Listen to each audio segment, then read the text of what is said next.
ধীরেন্দা, এক মিনিট। আপনার সাহস কি করে হলো আমাদের ব্যালকনিতে রোজ নোংরা জল ফেলার? দাদা আমি তো গাছে জল দিই, হয়তো ভুল করে আপনার বারান্দায় চলে গেছে। ভুল একদিনই হয়, রোজ রোজ হয় না।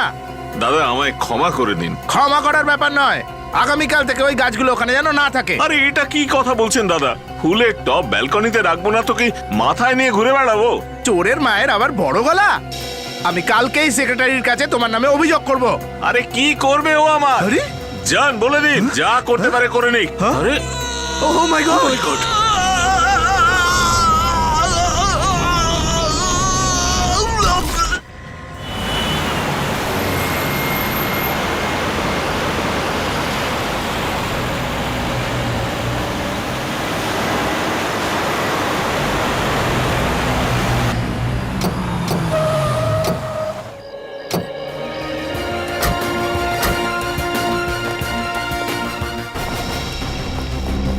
আপনারা সবাই পেছনে যান, একটু পেছনে যান। ফোন কে করেছিল এখান থেকে? স্যার আমি ফোন করেছিলাম আপনাদের। এই লোকটাকে চেনেন আপনি? না স্যার আমি চিনি না, আর লোকটা আমাদের বিল্ডিং এরও না। এই বিল্ডিং এর নয়? না স্যার। স্যার মনে হচ্ছে লোকটা মুখ থুবড়ে পড়েছে এখানে। লাফানোর সময় মনে হয় ওর মুখটা নিচের দিকেই ছিল, একেবারে থেতলে গেছে, কেউ চিনতেই পারবে না। লাফানোর সময় মানে? তুমি শিওর হচ্ছ কি করে শুধু এই বডিটাকে দেখে যেই লোকটা আত্মহত্যা করেছে? হতেও তো পারে একে কেউ ধাক্কা দিয়ে ফেলে দিয়েছে। তাহলে এবার জানতে কি করে পারবো স্যার? জানতে ঠিকই পারবো ফ্রেডি। প্রথমে এই লাশটা বিল্ডিং থেকে কত দূরে পড়ে আছে সেটা মেপে নাও, তার থেকেই বোঝা যাবে যে এই লোকটা নিজে থেকেই লাফিয়ে পড়েছে নাকি কেউ ধাক্কা দিয়ে ফেলে দিয়েছে একে। Yes sir. এই লোকটাকে ওপর থেকে নিচে পড়তে দেখেছিলেন? ইয়েস স্যার, অ্যাকচুয়ালি ওনার সঙ্গে আমার ঝগড়া হচ্ছিল, হঠাৎ ওপর থেকে বাঁচাও বাঁচাও আওয়াজ শুনতে পেলাম। যখন ওপরের দিকে তাকালাম সেই মুহূর্তে এই লোকটা ওপর থেকে নিচে মুখ থুবড়ে পড়লো। আপনিও কি দেখেছিলেন এই লোকটাকে ওপর থেকে পড়তে? হ্যাঁ স্যার দেখেছি। স্যার পকেটে কিচ্ছু নেই স্যার, খালি। বিল্ডিং এর থেকে 22 ফুট 9 ইঞ্চি দূরে পড়ে আছে লাশটা। 22 ফুট 9 ইঞ্চি? আমার মনে হচ্ছে না ফ্রেডি এই লোকটা আত্মহত্যা করেছে। এ যদি আত্মহত্যাই করে থাকতো তাহলে লাশটা বিল্ডিং এর আরো কাছে পড়তো, আর যদি কাউকে ধাক্কা দিয়ে ফেলা হয় তাহলেই লাশ এরকম দূরে এসে পড়ে।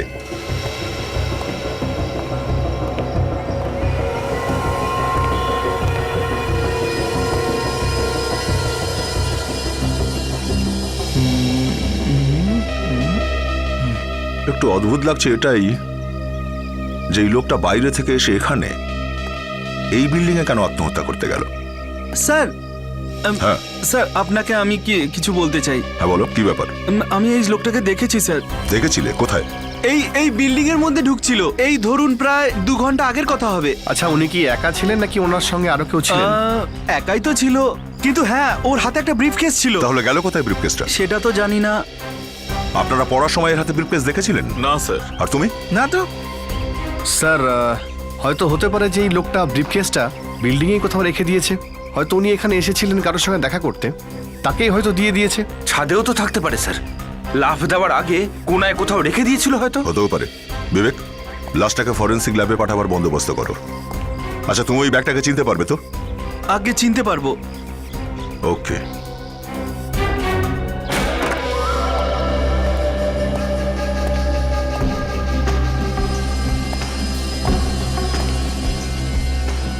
এখানে তো গ্রিল লাগানো আছে।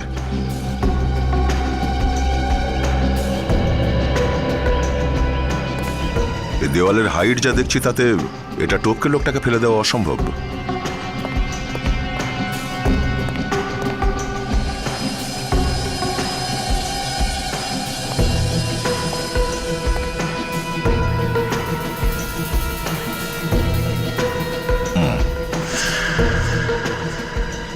ও, রক্ত লেগে আছে, বোধহয় এখান থেকেই ফেলা হয়েছে লোকটাকে। তার মানে দাঁড়াচ্ছে ওই লোকটা নিজে থেকে লাভ মারেনি, এটা আত্মহত্যা নয়, কেউ খুনই করেছে ওই লোকটাকে। হ্যাঁ ফ্রেডি, পুরো ছাদ খুঁজে ফেলেছি, ব্রিফকেস তো কোথাও নেই। ফ্রেডি একটা কাজ করো, একই রকম দেখতে দুটো ডামি নিয়ে এসো। দুটো ডামি কেন? ফ্রেডি আমি বুঝে নিতে চাই যে এই যে রক্তটা লেগে আছে এখানে, এটা এলো কোথা থেকে? কেউ ওই লোকটাকে এখান থেকে ধাক্কা দিয়ে ফেলেছে নাকি আগে ওকে মেরে এইখান থেকে ফেলে দেওয়া হয়েছে?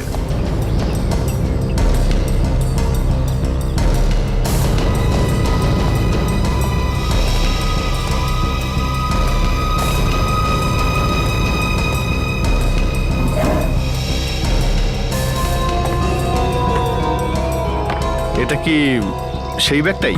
সরে যান সবাই, পেছনে সরে যান। পেছনে যান।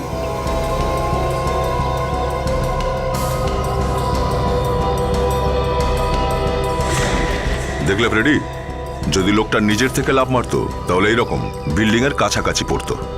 এবার দেখে নি একবার এই দ্বিতীয় ডামিটা কতদূর গিয়ে পড়ে। একে একটু ধাক্কা দিয়ে ফেলা যাক। সরে যান, পেছনে সরে যান সবাই। পেছনে যান, পেছনে।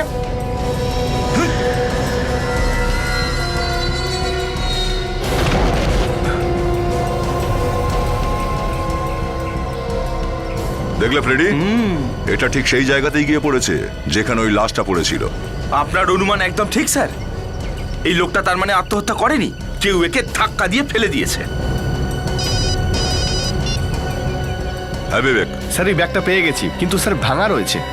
এই ব্রিফকেসে নিশ্চয়ই এমন কিছু আছে যে কারণে যে মারা গেছে তার সঙ্গে ঝগড়া হয়েছে কারোর সাথে, আর সে ওকে ধাক্কা মেরেছে। স্যার এমনটা নয় তো যে ব্রিফকেসে অনেক টাকা ছিল? হ্যাঁ, হতেই পারে। টাকা হতে পারে বা কোনো গোপন কিছু থাকতে পারে।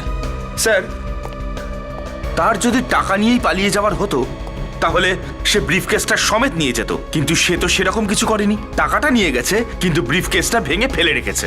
ওই লোকটার আবার মাথাটা খারাপ না তো স্যার? ফ্রেডি, যদিও ব্রিফকেসটা হাতে নিয়ে বিল্ডিং থেকে বেরোতে চাইতো তো কারো না কারো কাছে ধরা পড়তো। আরও ঠিক সেই কারণেই জিনিসটাকে ব্রিফকেস থেকে বের করে নিয়ে ফেলে দিয়েছে ব্রিফকেসটা। স্যার হ্যাঁ বিবেক, কিছু পাওয়া গেল নাকি? হ্যাঁ স্যার, এই দেখুন স্যার। এটা তো কেউ নিজের নামের স্টিকার লাগিয়ে রেখেছে। এতে তো লেখা আছে USHAN, উষণ। না, লেখাটা অর্ধেক। এর মধ্যে তো কোনো আঠা জাতীয় কিছু আছে। স্যার এটাও পেয়েছি। এটা কি হতে পারে? এ তো কোনো মেশিনের পার্টস মনে হচ্ছে। তার মানে এই ব্রিফকেসে কোনো মেশিন রাখা ছিল? তার মানে হতে পারে যে এই যে নাম লেখা আছে ইউশান, এটা কোনো কোম্পানির নাম, আর এই লেটার দিয়ে আমরা কোম্পানি খুঁজতে পারি। হ্যাঁ স্যার, হ্যাঁ আমরা ওই ব্যাপারেই কথা বলছি স্যার। হ্যাঁ হ্যাঁ, ও ঠিক আছে স্যার, কোনো কিছু জানতে পারলেই আমরা আপনাকে অবশ্যই জানাবো।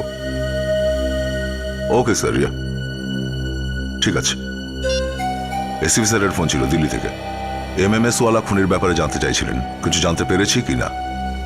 MMS এর খুনিরা তো ঝামেলা করে রাখছে সব জায়গায়। এসিপি স্যার আরো বলছিলেন যে দিল্লিতে এই খুনিটাই একজন মিউজিক ডিরেক্টরকে খুন করে দিয়েছে। মাই গড, প্রথমে অ্যাক্টর, তারপর সিঙ্গার, আর এখন মিউজিক ডাইরেক্টর। এই খুনি টিভি আর সিনেমার লোকেদের পিছনে পড়েছে নাকি? কিন্তু স্যার, এই MMS এর অর্থটা কি? MMS এর মানেই মৃত্যু। খুনি যাকে যাকে মারতে চায় তাদের MMS বানিয়ে নেয়। স্যার এটা তো খোলাখুলি চ্যালেঞ্জ খুনের। এসিপি স্যার আরো বলছিলেন যে দিল্লি আর চেন্নাইয়ের পরে এবারও নজর পড়েছে মুম্বাইয়ে। রাগিনী MMS? রাগিনী এমএমএস? স্যার এই নামের তো একটা ফিল্ম আছে যেটা 13ই মে রিলিজ হচ্ছে। একতা কাপুর এই ফিল্মটাকে প্রডিউস করেছে। তাহলে তো আমাদের সতর্ক থাকতে হবে। খুনির পরবর্তী নিশানা একতা কাপুর নয় তো?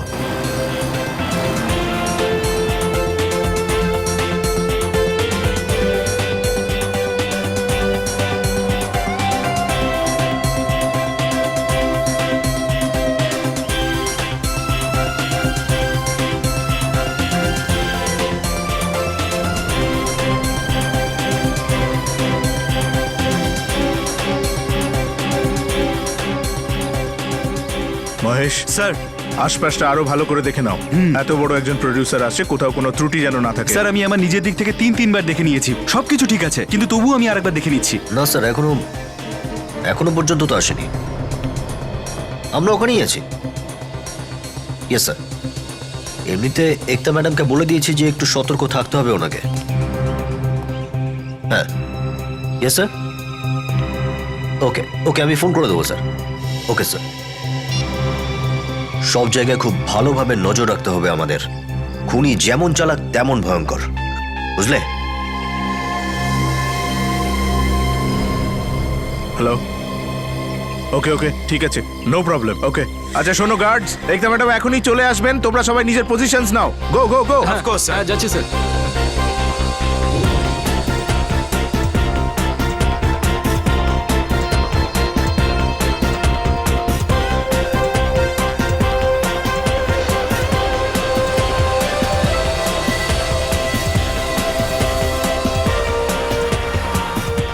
একতা ম্যাডামের সঙ্গেই ভিড়ের উপরও নজর রাখো, হ্যাঁ? যদি কোনো গন্ডগোল দেখো ওনাকে একদিকে সরিয়ে নিও, ওকে?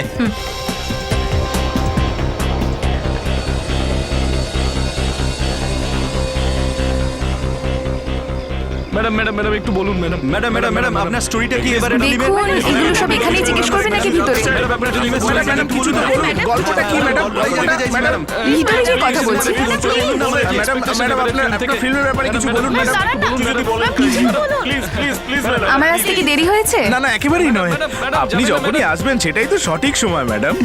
আসুন প্লিজ আসুন।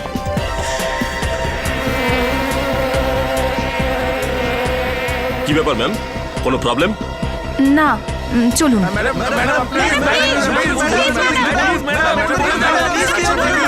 ম্যাডাম ম্যাডাম আপনার স্টোরির ব্যাপারে কিছু বলুন ম্যাডাম।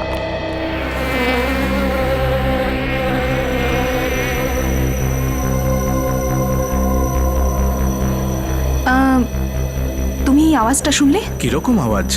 কেমন একটা ভনভন, মাছির ভনভন করার শব্দ। অদ্ভুত একটা শব্দ। না ম্যাডাম। শুধু আমি কেন শুনতে পাচ্ছি?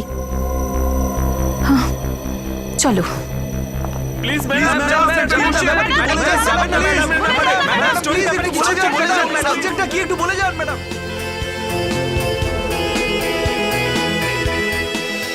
Ladies and gentleman, welcome to our show. আমি রাগিনী, আপনাদের হোস্ট। বন্ধুরা, আজকের শোটা খুবই স্পেশাল আপনাদের জন্য আর আমাদের জন্য, কারণ আজ আমাদের সঙ্গে আছে টেলিভিশন দুনিয়ার বিখ্যাত প্রোডিউসার, যার নাম বাচ্চা থেকে বুড়ো সকলের মুখে মুখেই ঘোরে। So please welcome Miss Ekta Kapoor.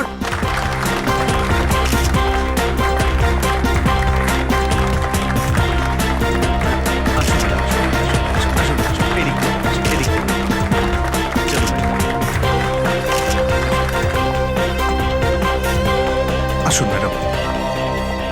Hello ma'am, nice to meet you. Welcome to our show. আমাদের শোতে আসার জন্য অনেক অনেক ধন্যবাদ। আমাকে এখানে ডেকেছেন তার জন্য অসংখ্য ধন্যবাদ। প্লিজ।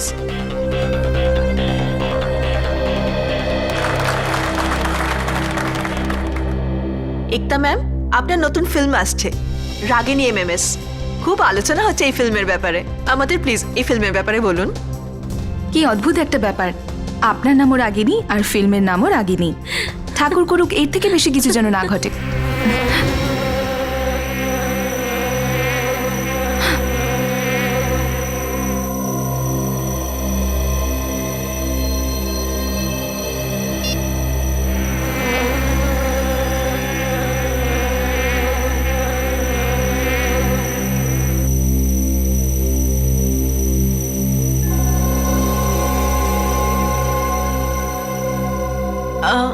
কি হয়েছে একতা ম্যাম? হ্যাঁ কিছু না। আপনি কিছু জিজ্ঞেস করছিলেন? আপনার ফিল্মের ব্যাপারে। বেসিক্যালি এটা একটা ছেলে আর একটা মেয়ের গল্প, যারা ছুটি কাটাতে মুম্বাইয়ের বাইরে ঘুরতে যাচ্ছে। দুজনে মিলে একটা উইকেন্ড একসাথে স্পেন্ড করতে যায়, কিন্তু তারা জানে না যে ওখানে ওই বাড়িটার নিজস্ব একটা গল্প রয়েছে। ওরা দুজন যায় ঠিকই একা, কিন্তু ওই বাড়ি থেকে একটা রহস্য বার হয়। ছেলেটা ওই বাড়িতে ক্যামেরা লাগিয়ে রেখেছে যাতে ওই মেয়েটার এমএমএস বানানো যায়। ছেলেটাও এটা জানতো না যে বাড়ির একটা আলাদা গল্প আছে, আর ওই দুজনের সঙ্গে একজন তৃতীয় ব্যক্তি আছে, আর এই সব কিছু ওই ক্যামেরায় রেকর্ড হয়। তার মানে ক্যামেরা সবকিছু রেকর্ড করে নিচ্ছে? হ্যাঁ, ক্যামেরায় সব রেকর্ড হয়ে যায়। ক্ষমা চাইছি, কিন্তু 2 থেকে 3 কি করে হলো? ওই বাড়িতে একটা অদ্ভুত শক্তি আছে, একটা আত্মা, যা ওই দুজনই জানে না, কিন্তু ক্যামেরায় ওটা ধরা পড়ে।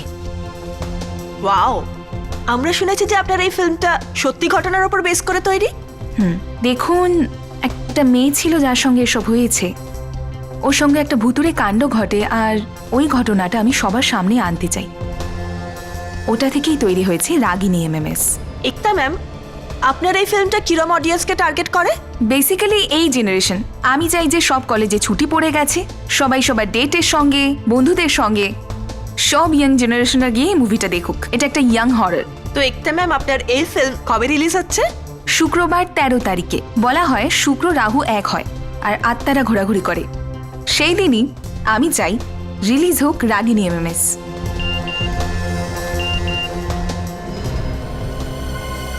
শুক্রবার 13 তারিখে। বলা হয় শুক্র রাহু এক হয়। ও মাই গড, খুনি এখানেই আছে। সেই মুহূর্তে রাগিনী এমএমএস বানিয়েছে আর আমাকে পাঠিয়ে দিয়েছে। বেস্ট অফ লাক আপনার নতুন ফিল্মের জন্য। Thank you so much. এই যে ফুটেজটা এই দিক থেকে রেকর্ডিং করা হয়েছে, তার মানে খুনি স্টেজের ওই এরিয়াতেই থাকবে। আপনাকে অনেক শুভেচ্ছা। Thank you so much. ভগবান করে আপনার এই ছবিটা সব জায়গায় হিট হোক। আরে ওকে রাগিনী, আরে ওকে দেখতে ম্যাডাম, আপনি একটু পিছিয়ে যান প্লিজ। স্যারের গলায় তো আঁচড় রয়েছে। আঁচড়? ভিড়ের সুযোগ বুঝে খুনি তার কাজ করে দিয়েছে। সচিন, সব দরজা বন্ধ করে দাও, কাউকে বাইরে বেরোতে দেবে না। ফ্রেডি, ওদিকটা দেখো। সরে যান, সরে যান, সরে যান। স্যার ও অজ্ঞান হয়ে গেছে। অজ্ঞান হয়ে গেছে? অ্যাম্বুলেন্স ডাকো, এক্ষুনি হাসপাতালে নিয়ে যাও। এই তো ম্যাডাম, আপনি ঠিক আছেন তো? হ্যাঁ, আমি ঠিক আছি। একদম চিন্তা করবেন না, সিআইডি আপনার সঙ্গে আছে। Thank you. আপনি এটা বলুন যে আপনার সাথে কি হয়েছিল, এত চিৎকার করলেন কেন? আমি এখানে বসেছিলাম, ইন্টারভিউ চলছিল আর একটা অদ্ভুত আওয়াজ আমার কানের মধ্যে আসছিল। তারপর আমি জানি না, কেমন আওয়াজ? একটা অদ্ভুত আওয়াজ ছিল আর এই আওয়াজটা আমি গেট দিয়ে ঢোকার সময় শুনেছি। কি আওয়াজ? গেটেও? কিন্তু আওয়াজটা কেমন ছিল? একটা মাছির ভনভন করা শব্দ। মাছির ভনভন করা আওয়াজ? আপনি ঠিক দেখেছিলেন তো? না, কিন্তু আমি আমার মোবাইলে রেকর্ড করেছিলাম যাতে ওটা দেখা যায়। আমি ফুটেজটা দেখতে পারি? হ্যাঁ, একদম।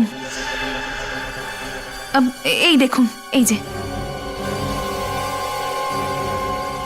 কিছু তো আছে কিন্তু ব্লার হয়ে গেছে, পরিষ্কার দেখা যাচ্ছে না। আপনি আমার মোবাইলটা রাখতে পারেন? ওহ, থ্যাংক ইউ ভেরি মাচ। আমরা এটা অনেকটা সাহায্য পাবো, জানতে পারবো যে এটা আসলে কি। আপনি এখন যেতে পারেন। কোনো রকম প্রবলেম হলে আমাদের ফোন করুন। একদম। আপনি নিয়ে যান। Yes sir. প্লিজ।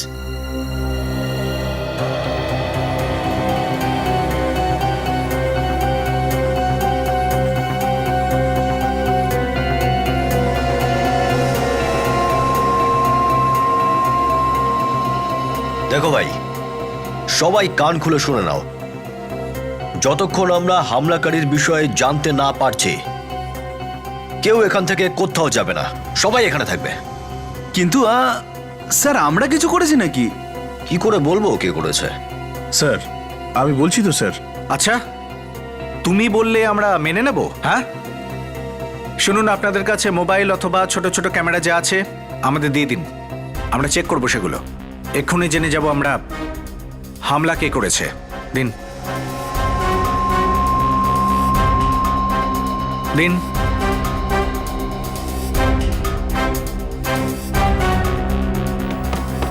হ্যাঁ, দিন।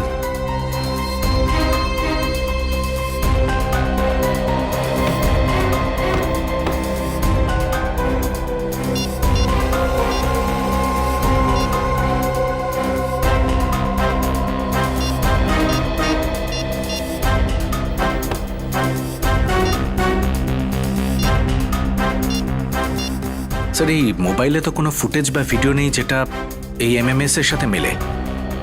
সেটাই তো। স্যার, আমি সমস্ত ক্যামেরা আর ইকুইপমেন্টস চেক করে নিয়েছি, ওখানে সেরকম কেউ কিছু করেনি। কিন্তু এই রাগিনীর গলায় যে আঁচড়ের দাগ রয়েছে, সেটা কি করে এলো? স্যার, আমার তো মনে হয় যে হামলা করেছে এখান থেকে পালিয়ে গেছে। তুমি বাইরে যাওয়ার সব রাস্তা বন্ধ করে দিয়েছিলে? হ্যাঁ স্যার, এখান থেকে কেউ বেরোতে পারবে না। একটা কাজ করো, বাইরে গিয়ে দেখো কিছু পাওয়া যায় কিনা। স্যার, কেউ তো এখান থেকে বাইরে বেরিয়েছে। কে সে?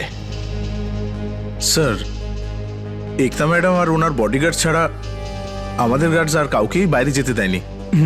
আচ্ছা, কতজন গার্ড আপনাদের? স্যার, 5 জন। এই তো সামনেই, দেখে নিন।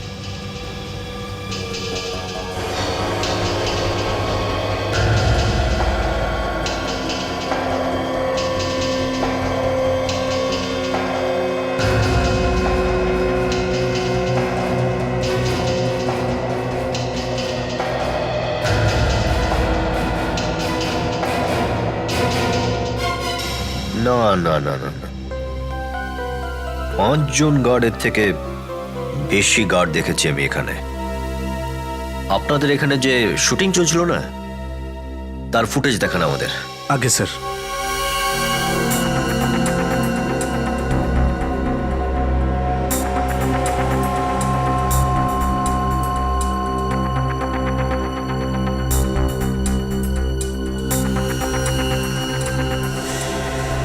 বাস দাঁড়ান, এটা কি? ওখানে 5 জন নয় 6 জন গার্ড আছে। কিন্তু স্যার এই গার্ডটা কোথা থেকে? সেটা তো আপনি বলতে পারেন, কোত্থেকে এলো? স্যার আমি সত্যি বলছি, আমি জানি না কোথা থেকে এই গার্ডটা এসেছে। আশ্চর্য বিষয়, এই হামলাকারী গার্ডের ড্রেস পরে এসছে, তাই কেউ কিচ্ছু বুঝতে পারেনি।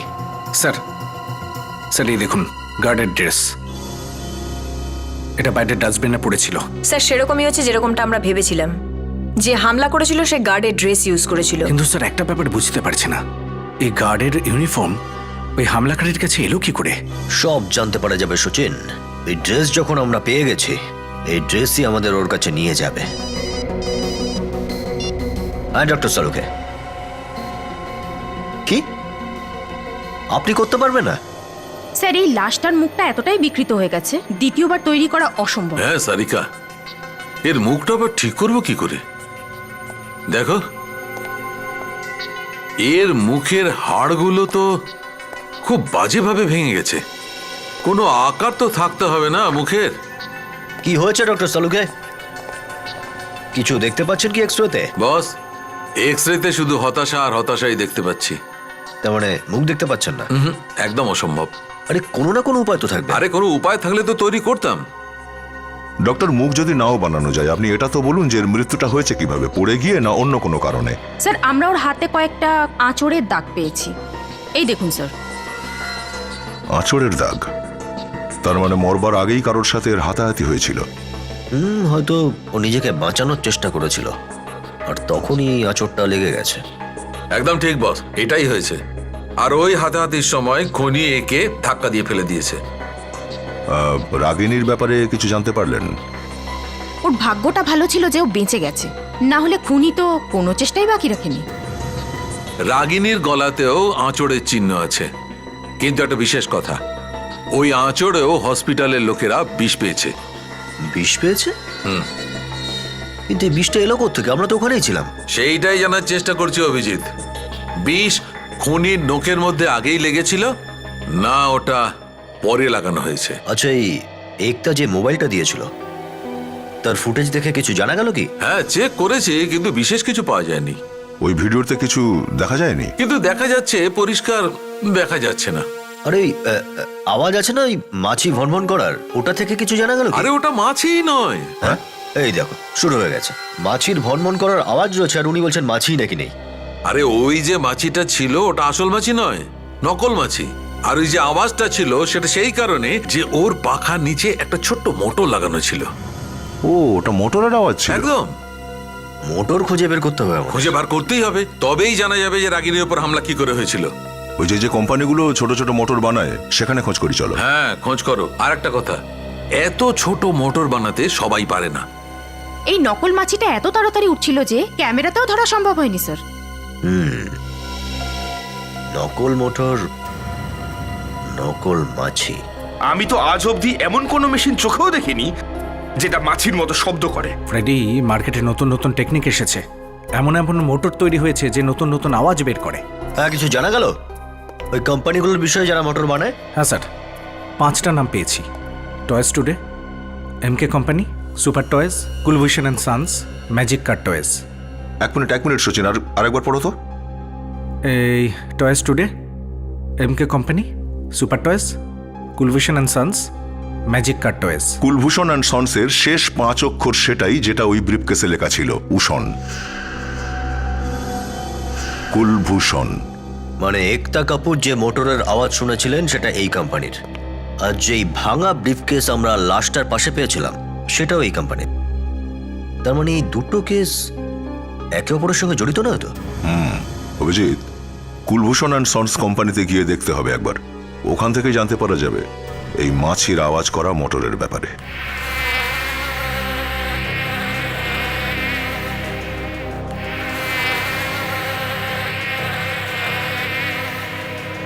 স্যার এই ধরনের আওয়াজ আমাদের কোনো খেলনাতেই হয় না। আপনি যদি চান নিজেই শুনতে পারেন। আচ্ছা, এটা বলুন যে এই ব্রিফকেসটা চিনতে পারছেন? এই ব্রিফকেস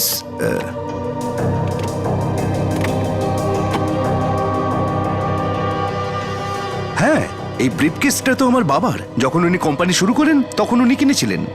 আপনার কাছে কোত্থেকে এলো? এটা একটা লাশের কাছে পাওয়া গেছে। কার লাশ? সেটাই তো জানার চেষ্টা করছি আমরা। আচ্ছা, এটা বলুন যে আপনার বাবাই ব্রিফকেসটা কোথায় রাখতেন? এই আলমারিতে। আলমারিটা দেখতে পারি? স্যার, যে লোকটার কাছে এই আলমারির চাবি থাকে সে আজ আসেইনি। লোকটা কে? নীলেশ। 2-3 দিন ধরে কাজেই আসছে না। 2-3 দিন ধরে আসছে না? নিশ্চয়ই কোনো গড়বড় আছে। ওর অ্যাড্রেস দিতে পারেন?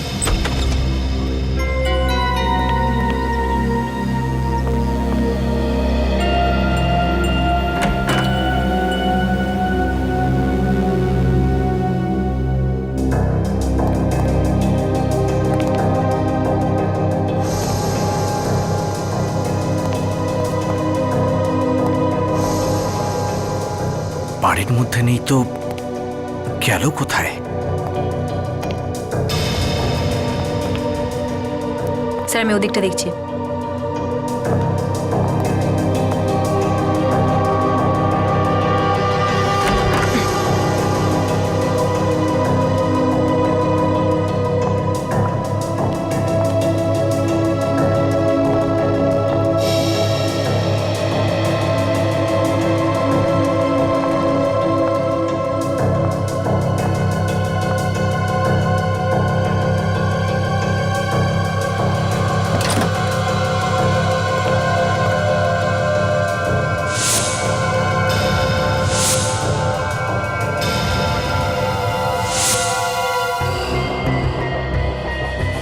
মাই গড,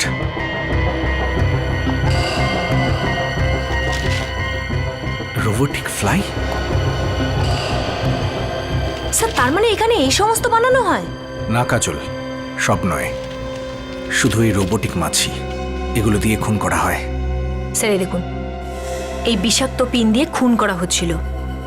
কারণ খুব সহজেই কাজটা হয়ে যাবে আর কেউ কিছু জানতেও পারবে না। স্যার, তার মানে একতা কাপুরও এই রোবোটিক মাছির আওয়াজ শুনেছিল। হ্যাঁ কাজল, আর এর বাইরে ওই 3 জন সেলিব্রিটির খুনও এই মাছিই করেছে। কিন্তু এটাকে চালানো হয় কিভাবে? কাজল, কিছু না কিছু তো থাকা উচিত। এই দেখো, এই হচ্ছে রিমোট। এর মানে নীলেশ খুনটা করেছে? হ্যাঁ কাজল, সব প্রমাণ তো নীলেশের বিরুদ্ধেই যাচ্ছে। এই ব্রিফকেসও ওই এনেছিল, আর মোটর তৈরির কোম্পানিতেই কাজ করত। আর এই বিষাক্ত মাছি। কাজল, একটা কাজ করো, আশেপাশের লোকদের জিজ্ঞেস করো নীলেশের ব্যাপারে কিছু জানে কিনা। সব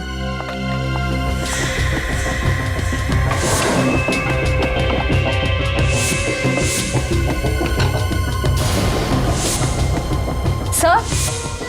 হ্যাঁ কাজল, কি হয়েছে কাজল? এই দেখুন, টায়ারের ছাপ।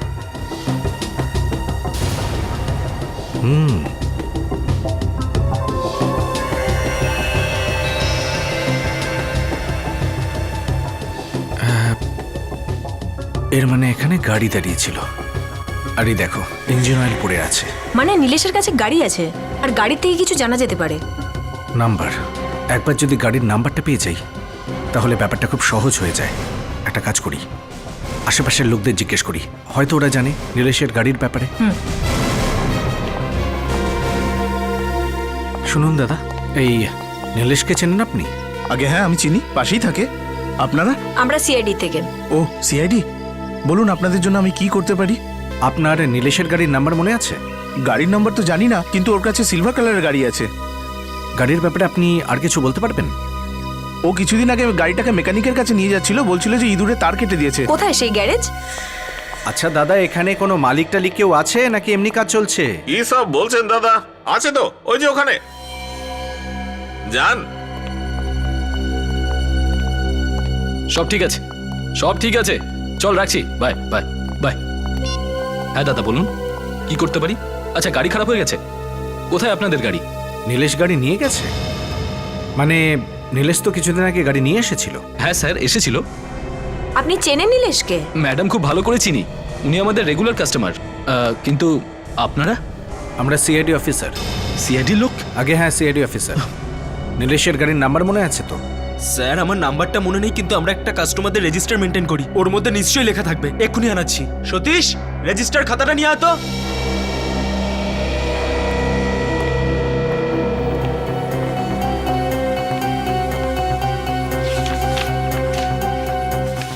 হ্যাঁ স্যার, নাম্বার হলো MH02L83872। আচ্ছা, আপনি শেষবার কবে দেখেছিলেন ওকে? ম্যাডাম তাও 4 দিন আগে। বেচারা খুব টেনশনে ছিল। আমি ওকে জিজ্ঞেস করলাম যে তোমার টেনশনের কারণ কি, কিন্তু আমাকে কিছু বললো না। টেনশনে ছিল? হ্যাঁ স্যার, ফোনের মধ্যে কারোর সাথে কথা বলছিল স্যার। কি কথা বলছিল ফোনে? স্যার ফোনের মধ্যে কারোর সাথে ঝগড়া হচ্ছিল। ফোনে ঝগড়া করছিল? হ্যাঁ। ফোনে ঝগড়া করছিল তো তুমি শুনে থাকবে তো। কি বলেছিল? বলছিল যে ওর কারোর সাথে ঝামেলা হয়েছে ব্যান্ড্রার কোনো একটা ইটালিয়ান রেস্টুরেন্টে স্যার, যার উদ্বোধন বুধবার হয়েছিল। থ্যাঙ্কস। কাজল, একটা কাজ করি, ব্যান্ড্রার ওই ইটালিয়ান রেস্টুরেন্টে জিজ্ঞেস করি যে নীলেশের ঝগড়া কার সাথে হয়েছিল। ততক্ষণ আমি কন্ট্রোল রুমে ফোন করে দিই নীলেশের গাড়ির ব্যাপারে।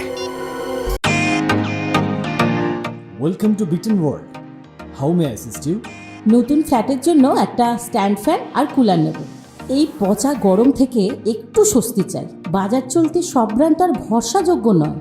তার জন্য তো আমাদের ফ্যান আছে, all purpose bullet table fan, ceiling fan. আমাদের সিলিং ফ্যান কিন্তু 30 মাসের ওয়ারেন্টি সহ পাওয়া যায়।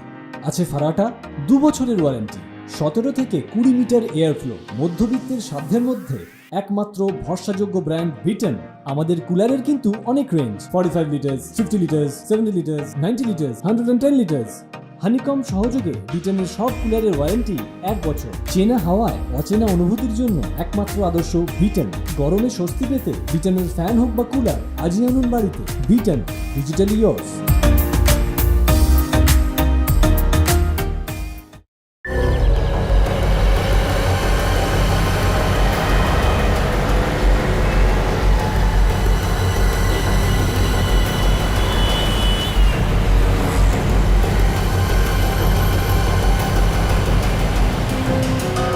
স্যার কন্ট্রোল রুম থেকে এটা জানতে পারা গেছে যে নীলেশের গাড়ি এখানে দাঁড়িয়ে রয়েছে।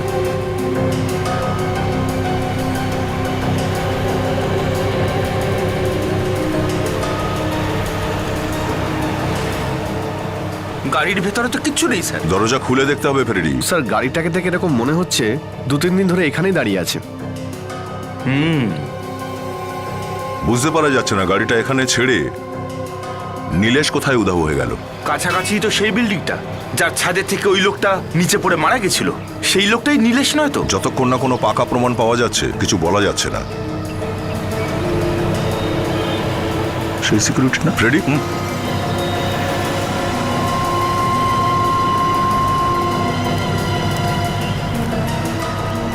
তুমি এখানে ডিউটি করো নাকি? আমার তো এটাই কাজ স্যার, ডিউটি না করলে তো আমি পয়সা পাবো না। হ্যাঁ, সেটা তো ঠিক কথা। আচ্ছা বলো তো, তুমি সামনের এই যে গাড়িটা, এটা কখন থেকে দাঁড়িয়ে আছে এখানে? স্যার এই গাড়িটা তো আমার রাতের ঘুমের 12টা বাজিয়ে দিচ্ছে। 2 দিন হয়ে গেল এখানেই দাঁড়িয়ে আছে। সে দাঁড় করিয়ে রেখে গেছে। কিছু জানো তুমি? একটা লোক গাড়ি থেকে বেরোয়, তারপর সামনের বিল্ডিং এ ঢুকে যায়। সোসাইটির লোকেরা আমার সাথে রোজ ঝগড়া করে। জানো এটা আমারই কাজ। আচ্ছা ওই লোকটাকে দেখতে কেমন ছিল? মানে মুখটা কেমন দেখতে? স্যার সেইভাবে আমি খেয়াল করে দেখিনি, তবে ওনার হাতে আমি একটা ব্রিফকেস দেখতে পেয়েছিলাম। ব্রিফকেস? হ্যাঁ স্যার। আচ্ছা একটু এই ছবিটা দেখো তো। এই লোকটাই ছিল নাকি? স্যার ইনি হতেও পারেন, তবে নিশ্চিত করে বলতে পারবো না। মানে স্যার বিল্ডিং থেকে পড়ে যে লোকটা মারা গেছে সে নীলেশই। এক কাজ করি চলো, এই গাড়ির বডিতে যতগুলো আঙুলের ছাপ পাওয়া যায় সেগুলো সব ডক্টর সালুকাকে দিয়ে আসি চলো।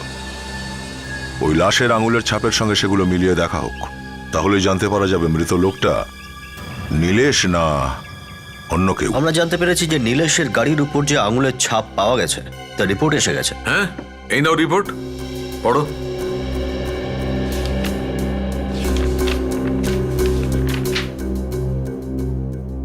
হ্যাঁ, এটা এটা কি করে হতে পারে? এ ব্যাপারে আমি কিছু করতে পারবো না অভিজিৎ, রিপোর্ট তো তোমার সামনে। বস, স্টিয়ারিং হুইলে এই লোকটির হাতে চিহ্ন আছে, এই যে ওই বিল্ডিং থেকে পড়ে মারা গেছে। তার মানে এই মৃত লোকটাই নীলেশ, তাই তো? কিন্তু স্যার ওই বিল্ডিং এর ওয়াচম্যান তো বলছিল যে ও নীলেশকে ওখানে গাড়ি পার্ক করতে দেখেছিল। গাড়ি পার্ক করে ও বিল্ডিং এর ভেতরে ঢুকে যায়, যেখান থেকে ওকে কেউ ধাক্কা দিয়ে দেয়। যাকে আমরা খুনি ভাবছিলাম সে তো 2 দিন আগেই মারা গেছে দেখছি। তার মানে একতার উপরে হামলা এ করেনি আদৌ। খুনি খুনি অন্য কেউ দয়া। স্যার। হ্যাঁ বিবেক, কি জানতে পারলে রেস্টুরেন্টের বিষয়ে? শহরে খুঁজে দেখলাম স্যার, এমন কোনো রেস্টুরেন্ট পাইনি যার উদ্বোধন বুধবারে হয়েছিল। কিন্তু ওই গ্যারেজের ম্যানেজার যে বলছিল যে নীলেশ কোনো রেস্টুরেন্টের উদ্ঘাটনে এসেছিল। তুমি ভালোভাবে চেক করেছো তো? হ্যাঁ স্যার। স্যার কিন্তু একটা রেস্টুরেন্ট পেলাম যার উদ্বোধন বুধবারে হওয়ার কথা ছিল, কিন্তু সেটা বৃহস্পতিবার হবে। ওখানে তুমি জিজ্ঞাসা করেছো কেউ চিনতে পেরেছেন নীলেশকে? না স্যার, কেউই ওকে চিনতে পারেনি। ওরা নীলেশ নামের কাউকে চেনেই না স্যার। এই গ্যারেজের ম্যানেজার রঘু, ও আমাদের কাছে মিথ্যে বলছে, কিছু লুকোচ্ছে। আগে ওর মুখ খোলাতে হবে।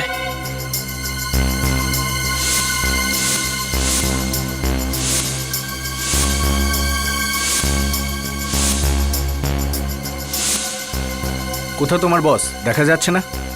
কি জানি স্যার, আমিও দেখিনি অনেকক্ষণ। স্যার মিথ্যে বলে ও এখান থেকে পালিয়ে গেছে মনে হয়। পালিয়ে যাবে কোথায়? হাতে তো আসবেই।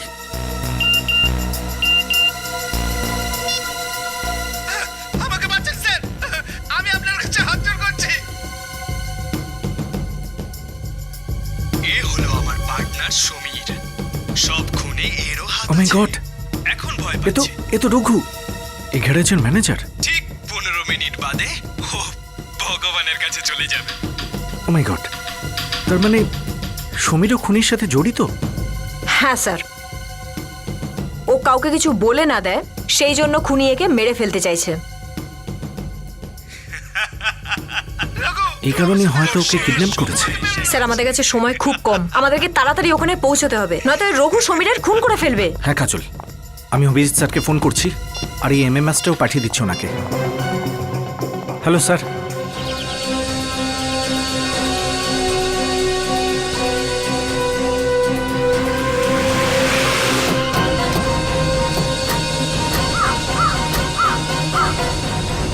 জায়গাটা তো এটাই, এমএমএসে যেটা দেখা গিয়েছিল।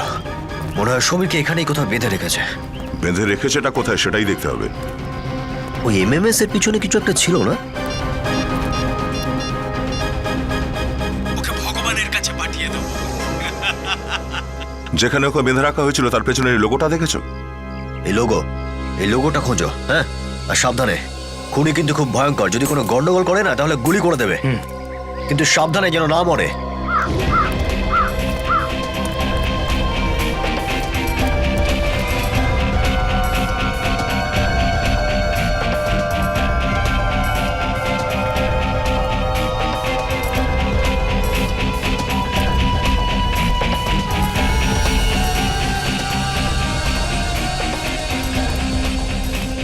এমএমএস পাঠিয়েছে প্রায় 12 মিনিট হয়ে গেল।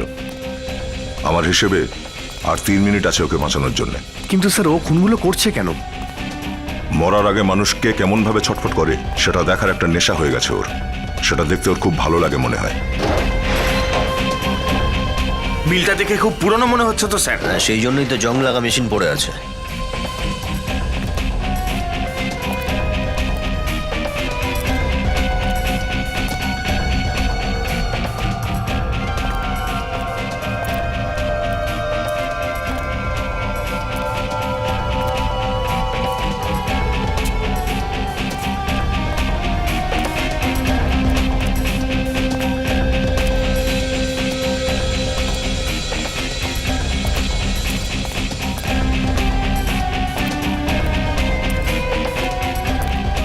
স্যার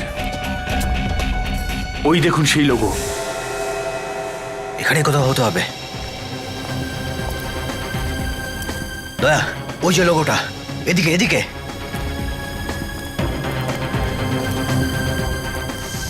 এই যে। আমাকে বাঁচান স্যার, আমাকে বাঁচান স্যার, আমি আপনার কাছে হাত জোড় করছি, আমাকে আচ্ছা, যখন নিজের জীবনে ঝুঁকি রয়েছে তখন কাঁদছিস? অন্যের প্রাণ নেওয়ার সময় মনে থাকেনি কিছু? না স্যার, আমি কাউকে মারিনি স্যার। এ তো মানতেই চাইছে না কিছু, কি করি? থাক পড়ে ও ওখানেই ঝুলতে থাক, চলো। আরে চলে যাচ্ছেন কেন স্যার? চলে যাবেন না স্যার, আমি আমার দোষ স্বীকার করছি স্যার। ঠিক আছে, কেউ আছেন স্যার? নাও দয়া, এবার কিছু করো তুমি। ঠিক আছে, আছেন স্যার? নাও দয়া, এবার কিছু করো তুমি। চাপ।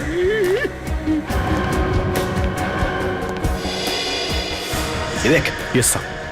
সাবধানে ধরো, হ্যাঁ হ্যাঁ, শক্ত করে।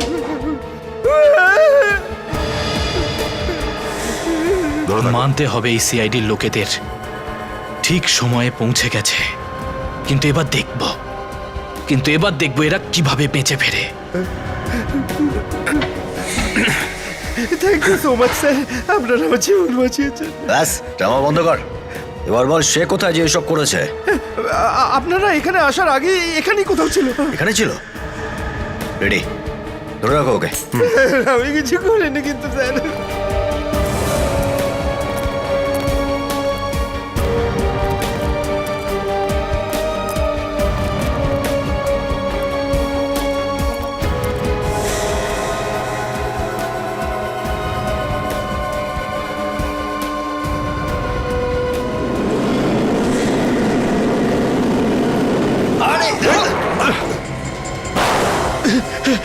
না না, মারলে চলবে না।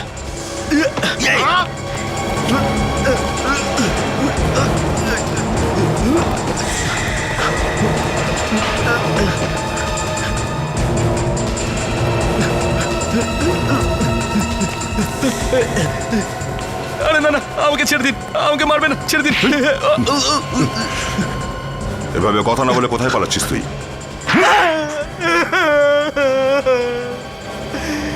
আমাকে ক্ষমা করে দিন স্যার, আমাকে ক্ষমা করে দিন। আমি এরকম খারাপ কাজ আর কখনো করবো না। আরে এ তো হুঁশ ফিরে গেছে। হ্যাঁ স্যার, সেটা হাত না হাতুড়ি স্যার, এটা যেই আমার ওপর পড়েছে আমি বুঝে গেছি স্যার। যাক, ভালো হয়েছে, জ্ঞান প্রাপ্তি হয়েছে তোমার। স্যার, মহাকালীর দিব্যি বলছি স্যার, আমি এরকম খারাপ কাজ আর জীবনে করবো না। কার শপথ খাচ্ছিস? হ্যাঁ স্যার, স্যার আমি পরিবারের দিব্যিকে বলছি স্যার, আমি আর এরকম খারাপ কাজ কখনো করবো না স্যার, আমাকে যেতে দিন প্লিজ। অপরাধ তুই করবি আর শপথ নিবি পরিবারের নামে? হ্যাঁ, কেন মারতিস তুই নির্দোষ লোকগুলোকে? কেননা স্যার, ওদেরকে মারার আগে ওরা যখন ছটপট ছটপট করতো না, আমার খুব ভালো লাগতো স্যার সেটা দেখে। মানুষটা তুই শয়তান, আর নিজের সঙ্গে এটাকেও তুই শয়তান বানিয়ে দিয়েছিস। হ্যাঁ স্যার, এই সৌমিরি আমাকে এমএমএস বানিয়ে পাঠাতো স্যার। না স্যার, আমি কিছু করিনি স্যার, ও আমাকে ফাঁসাচ্ছে স্যার, আমাকে টাকার লোভ দেখিয়েছিল, ও আমাকে ফাঁসিয়ে দিয়েছে স্যার। এ লোক দেখালো আর তুই ফেসে গেলি? হ্যাঁ, তুই এমএমএস বানাতিস আর এ মানুষকে খুন করতো। হ্যাঁ স্যার, আমি ওদের সবাইকে খুন করতাম স্যার। আমি দূরে বসে অটোমেটিক রোবোটিক মাছিটাকে অপারেট করতাম স্যার, যার মধ্যে একটা বিষাক্ত পিন ছিল স্যার। তোরা নীলেশের খুন কেন করেছিস? কেননা স্যার, নীলেশই আমাকে অটোমেটিক রোবোটিক মাছিটা বানিয়ে দিয়েছিল, কিন্তু আমার এটা সন্দেহ হয়ে গেছিল যে ও সিআইডিকে সব কথা খুলে বলে দেবে স্যার। এর জন্যই আমি ওকে মেরে ফেললাম স্যার। একতা কাপুরের উপরও তুই হামলা চালিয়েছিলি না? হ্যাঁ, আমি একতা ম্যাডামের ওপরও আমি হামলা চালিয়েছিলাম স্যার, কিন্তু যখন ওখানে ঝামেলা শুরু হয়ে গেল তখন আমি সুযোগ বুঝে ওখান থেকে পালিয়ে গেছিলাম, আমাকে ক্ষমা করে দিন। তিনটে খুন করেছিস তোরা দুজন, একজন মজা লোটার জন্য আর দ্বিতীয়জন টাকার জন্য। এবার জীবনভর তুই জেলে বসে শুধু টাকা গোনা, তুমি মজা করো, ফাঁসির অর্ডার আসা অবধি।